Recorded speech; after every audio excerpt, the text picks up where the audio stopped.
Tay, masakit po, hindi na po ako makahinga. Anak, tiis muna ha, bibili si tatay ng gamot. Kahit anong mangyari, gagaling ka. Kailangan ko itong matapos agad.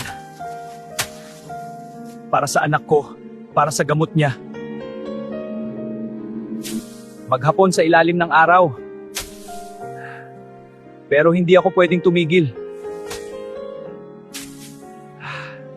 Boss, magkano po ang bili niyo sa ani ko? Ang liit lang ng ani mo, ito lang presyo. Boss, kahit dagdagan niyo po, may sakit po ang anak ko. Yan lang kunin mo o iwan mo? Ayan na nga, yan lang talaga presyo. Sige po. Pinaghirapan ko pero kulang pa rin. Hindi pa ako kumakain. Pero okay lang, mas importante ang gamot niya. Ate, pambili po ng gamot. Kulang po ito.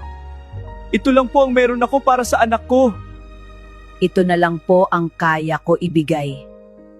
Tay, nandyan na po ba ang gamot Oo anak, gagaling ka na.